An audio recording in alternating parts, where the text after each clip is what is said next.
Thursday, August 2nd, podcast number 2. Love doing these. Okay, I just got a question asked to me 2 days ago.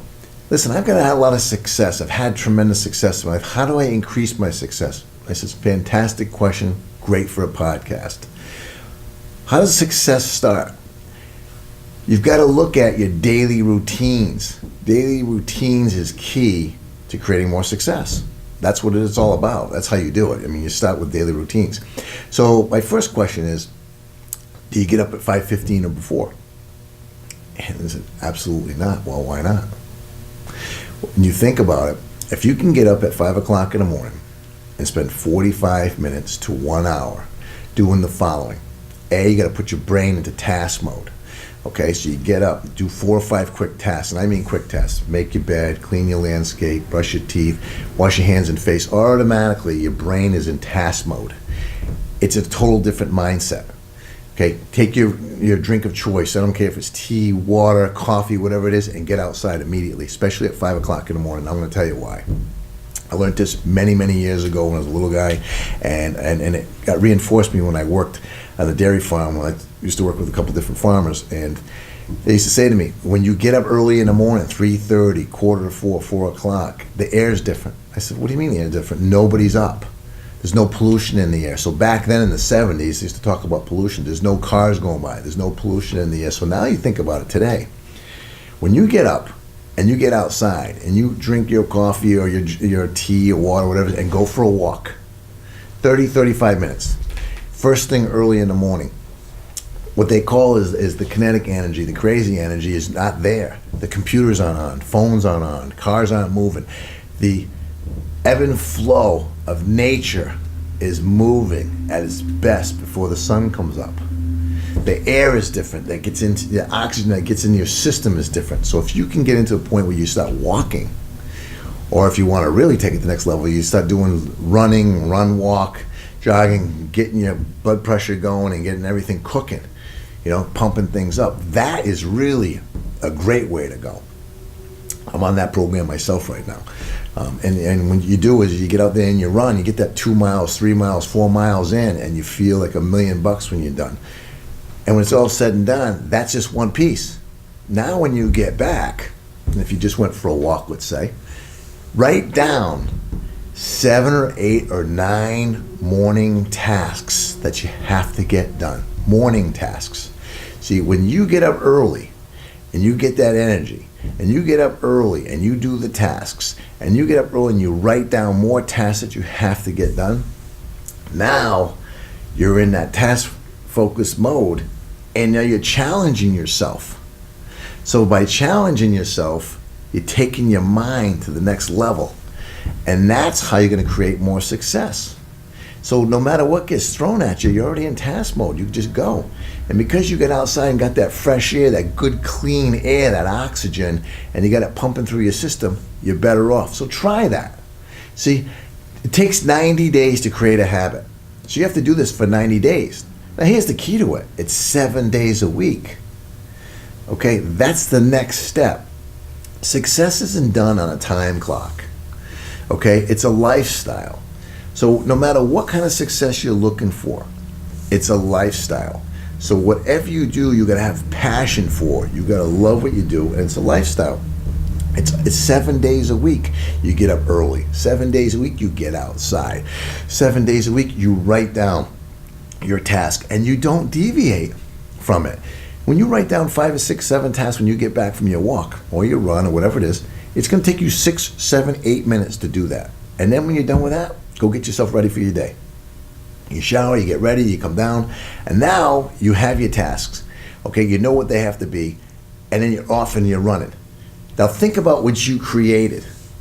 Okay, now think about this. If you're getting up an hour and a half earlier than you typically would, you're also in the same lifespan, okay, adding about 9 to 9.5 years in a 30-year work life because of the hour and a half in the morning that you weren't doing before.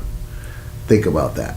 So in the same time frame in your life, you're adding that much more to your work life, so you're going to have more success. See, people don't look at it from that perspective. So therefore, you know now that you're going to take yourself to another level because you're up earlier. You're getting better oxygen. When you start understanding all of that and you start believing it's true, take a look at some of the people around the world. Take a look at the people that live in Asia. They're up very, very early, and they do all different types of things, whether it's Tai Chi, walking, so on and so forth. These people live a long, long time. They live very, very healthy. Okay? And there's a reason for it. So you have to study different cultures. If you create that culture for yourself, you're going to have more success. Now, that's one piece. Own your morning. So we went over that. Now let's talk about work ethic. Work ethic is the common denominator, absolute common denominator to all success. Okay, and you know what? And I look at it from this perspective, from a personal side of things. All of the things I've ever learned in my life has been through work ethic. All of the best tasks, all of the best lessons I've learned, time efficiencies, how to make more money, through work, through understanding different formats of work. And I'll give you a perfect perspective. As a young man, 9 years old, I figured it out the first week on my paper route. That I didn't get paid to collect money. So my papers were Monday through Saturday. So I went to all my people the first week and said, hey, you got to put out X amount of dollars. It was $1.20. I told them I needed $1.50. Right? And I'll tell you why I did that. $1.50 for my papers. And this is back in 1974. Okay, it was $1.50. And they said, well, it was $1.20. Well, we're going to be $1.50 now. And here's the reasons why.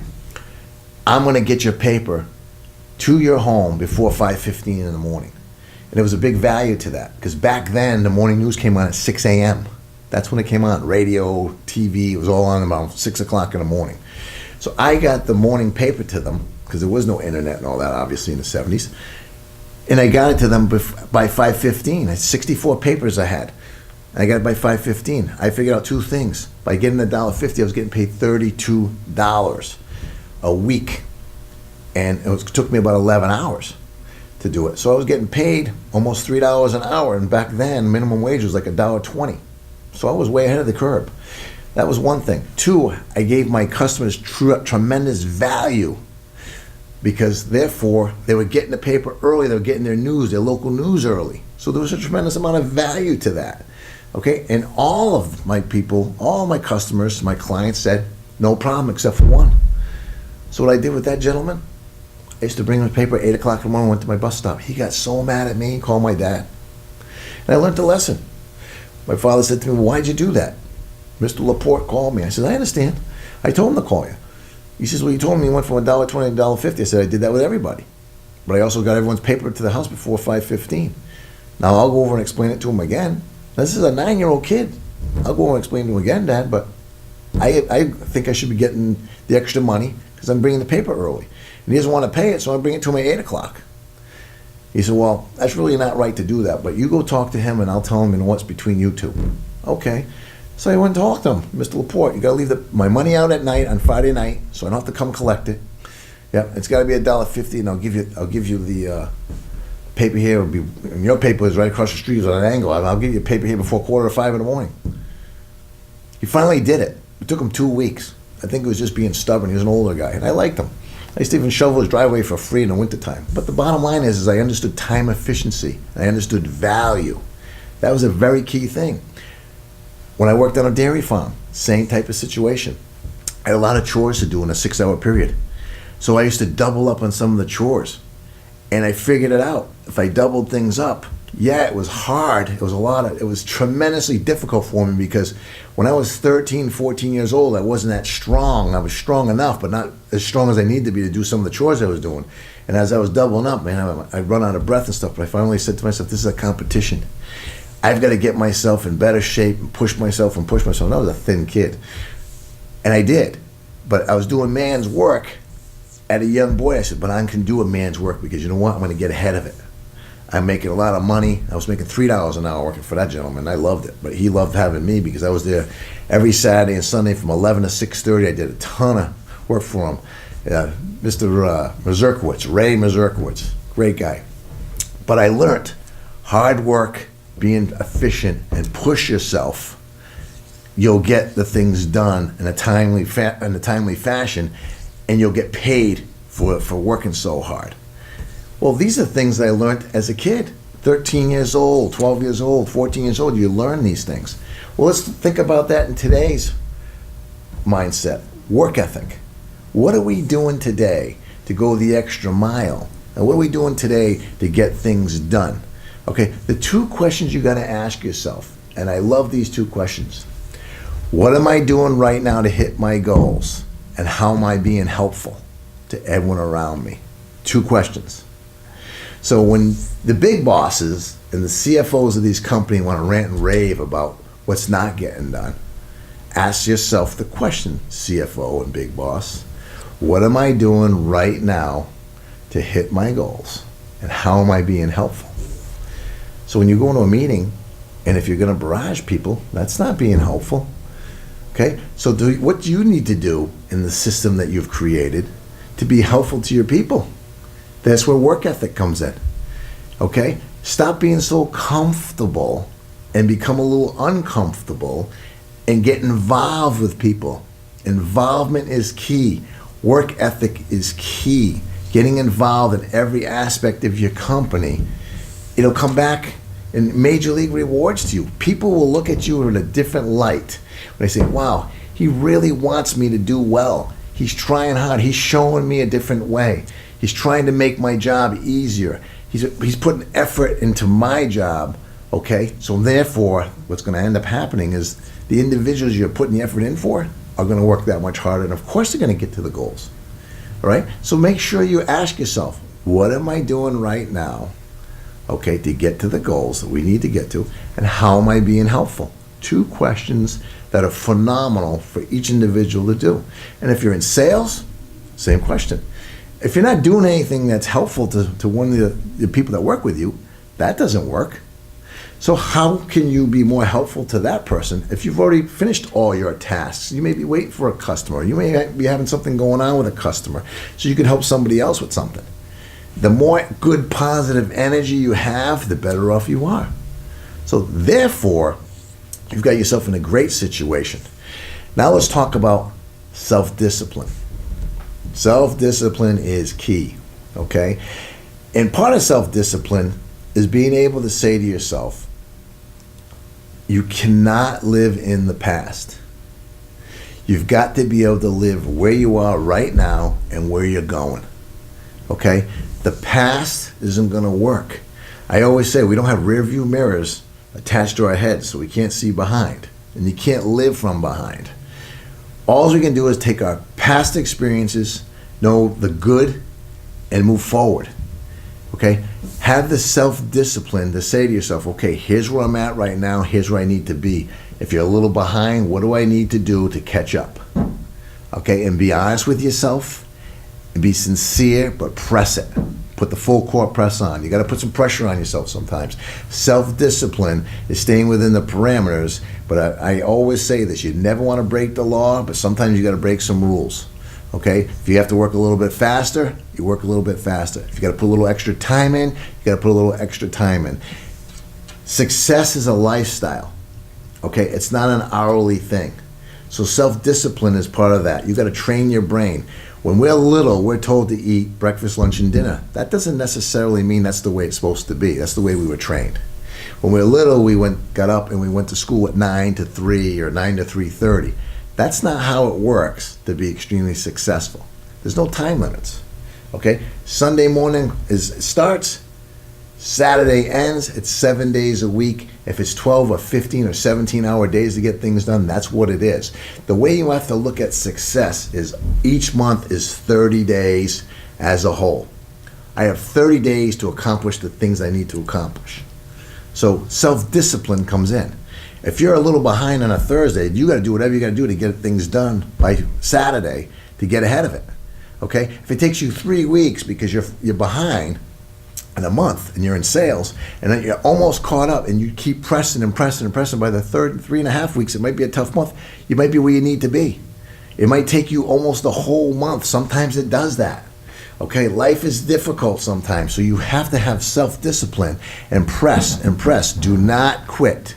Okay, if it was easy, everybody would do it. Okay, success comes from those that have extreme work ethic, Look at their morning tasks and their routines, okay? And absolutely take a look at self-discipline and say, I can keep doing this. I'm going to press forward. I know that if I push this much harder, something good's going to come out of it. You've been there before. That's when you take your past experience and say, let me just keep pressing. Let me get this task done. Let me take on the next thing. You know what? I'll take care of that customer now, and I'm going to double up and take care of these 2 customers tonight and tomorrow morning. Therefore, you're pressing. Okay, when you do that, you get a clear-cut mindset with your self-discipline. And please, do not worry what others think. It doesn't matter. Focus on what you know is right and what you need to do. Okay, when we talk about money matters, money does matter. But you got to talk to people that understand money and have it.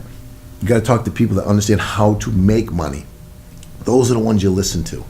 Okay, right now in America, it's between 70 and 75% of the population is living paycheck to paycheck.